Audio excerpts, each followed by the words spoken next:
கர்த்தர் நல்லவர், அவர் கிருபை என்றும் உள்ளது. ஆண்டவராகிய இயேசு கிறிஸ்துவின் நாமத்தினால் உங்கள் ஒவ்வொருவருக்கும் அன்பின் வாழ்த்துக்கள். இந்த நாள் உங்களுக்கு மனமகிழ்ச்சி நாளாக இருப்பதாக. இன்றைக்கு நாம் தியானிக்கும் வசனம், அதாவது பிப்ரவரி 12ஆம் தேதி புதன்கிழமை. இன்றைக்கு நாம் தியானிக்கும் வசனம் யோவேல் 2ஆம் அதிகாரம் 28வது வசனத்தின் பின்பகுதி. உங்கள் குமாரரும் உங்கள் குமாரத்திகளும் தீர்க்க தரிசனம் சொல்லுவார்கள், உங்கள் மூப்பர் சொப்பனங்களையும் உங்கள் வாலிபர் தரிசனங்களையும் காண்பார்கள். கடைசி நாட்களிலே மாம்சமான யாவர் மேலும் என் ஆவியை ஊற்றுவேன் என்று யோவேல் தீர்க்கதரிசியின் மூலமாக கர்த்தர் சொன்னார். அப்பொழுது என் ஆவியை எல்லார் மேலும் நான் ஊற்றுவேன், மாம்சமான யாவர் மேலும் ஊற்றுவேன். அப்ப என்ன நடக்கும்? உங்க வீட்டுல உள்ள உங்களுடைய பிள்ளைகள், உங்களுடைய ஆண் பிள்ளைகளும் சரி பெண் பிள்ளைகளும் சரி என்ன சொல்லுவாங்களா? தீர்க்க தரிசனம் சொல்லுவார்கள். மூப்பர்கள், பெரியவர்கள், சபையில இருக்கிற மூப்பர்கள் சொப்பனங்களை பார்ப்பாங்க. சபையில இருக்கிற பெரியவங்க மூப்பர்கள் சொப்பனங்களை பார்ப்பாங்க.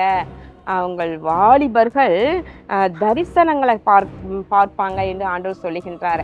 அது வேற காலம் அல்ல, அது இந்த காலம்தான். இதுதான் கடைசி காலம். பரிசுத்த ஆவியானவர் இப்பொழுது அவர் மாம்சமான யாவர் மேலும் அவர் அருளி செய்யப்படுகின்றார். கேட்கிறவர்கள் தாகம் உள்ளவன் மேல் தண்ணீரை ஊற்றுவேன் என்று சொல்லியிருக்கிறபடியே தாகத்தோடு கேட்கிற ஒவ்வொருவரையும் பரிசுத்த ஆவியானவர் நிரப்பிக் கொண்டே இருக்கின்றார். நிரப்புவதோடு மாத்திரம் அல்ல, அவர் என்ன செய்யறாராம்? அவர் தீர்க்க தரிசன சொல்லுகின்ற கிருபையை கொடுக்கிறார். பிள்ளைகள் வீட்டுல இருக்கிற நம்ம பிள்ளைகள் என்ன சொல்வாங்களாம்? தீர்க்க தரிசனங்களை அவங்க சொல்றாங்க.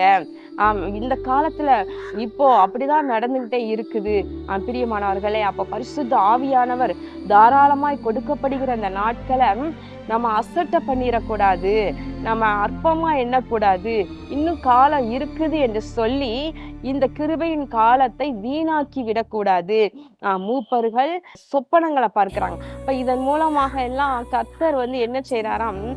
அவர் நடக்க போகிற காரியங்களை எல்லாருக்கும் காண்பிக்கின்றார். பரிசுத்த ஆவியை பெற்றவர்கள் வாலிபர்களா இருந்தா அவங்க தரிசனம் பார்க்கிறாங்க, மூப்பர்களா இருந்தா சொப்பனம் பார்க்கிறாங்க, அது பிள்ளைகள் தீர்க்க தரிசனத்தை சொல்றாங்க. அப்போ என்னன்னா, சபையில பக்தி விருத்தி அடைய, குடும்பங்கள்ல தேவ பிள்ளைகளுடைய குடும்பங்கள் பக்தி விருத்தியில் பெருக, குடும்பத்துல இருக்கிற எல்லாரையும் அவர் பயன்படுத்துகின்றார். எல்லார் மேலையும் தம் ஆவியை ஊற்றுகின்றார். பிரியமானவர்களே, எங்கள் குடும்பத்துல எல்லாம் எங்கள் பிள்ளைகள் சிறு பிள்ளைகளாக இருக்கும் பொழுதே அழகா தரிசனங்களை பார்ப்பாங்க. அவங்க அழகா இப்படி நான் பார்க்கிறேன் அப்படின்னு சொல்லிட்டு என்கிட்ட என்னுடைய கணவர்கிட்ட சொல்லுவாங்க. 3 பேருமே பார்ப்பாங்க. அதே போல தீர்க்க தரிசனமாக பல காரியங்களை கூட அவங்க சொல்லுவாங்க. அவங்க சொல்ற காரியங்கள் எல்லாம் அப்படியே நடக்கிறத நாங்க சின்ன வயசுல இருந்தே பார்த்துட்டு இருக்கிறோம். இப்ப இது வேற ஒண்ணும் இல்ல, கடைசி காலம். மாம்சமான யாவர் மேலும் என் ஆவியை அவர் ஊற்றுவேன் என்று சொல்லி ஊற்றி கொண்டிருக்கிறார். பிரியமானவர்களை, பரிசுத்த ஆவியை பெற்றுக்கொள்ளாத தேவ பிள்ளைகள், நீங்க வாஞ்சியோடு கேளுங்க. அதை குறித்து நீங்க ஐயப்படாதீங்க. நீங்க தாகத்தோடு நீங்க என்னையும் நிரப்பும் ஆவியானவரே, என்னையும் நிரப்பும் என்று சொன்னீங்கன்னா நிச்சயமா உங்களை நிரப்புவாரு. அவர் திறந்த உள்ளத்தோட இருக்கிறார். ஆனா கேட்கிறவன் எவனும் பெற்றுக்கொள்கின்றான். இப்போ காற்று எல்லா இடத்துலயும் வியாபித்து இருக்கின்றது. ஆனா நீங்க யோசிச்சு பாருங்க, ஒரு சைக்கிள் வச்சிருக்கிறீங்க. அந்த சைக்கிள்ல உள்ள டயர்ல பஞ்சர் ஆயிடுச்சுன்னா, அதில் காற்று இல்லைன்னா ஓட்ட முடியாது. அப்ப என்ன பண்றாங்க? ஏர் ஃபில் பண்றாங்க.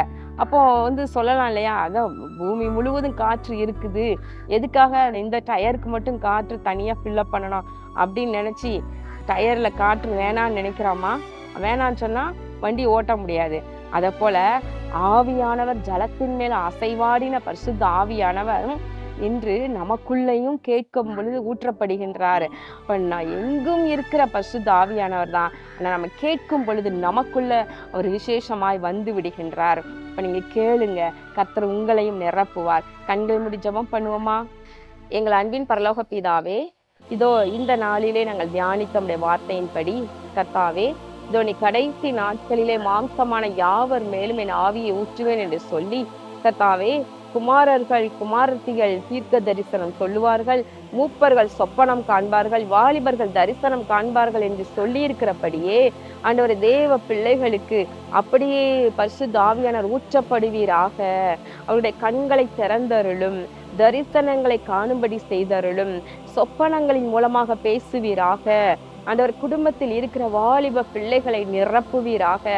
அவர்கள் தீர்க்க தரிசனம் சொல்லக்கூடிய கிருபையை பெறுவார்களாக.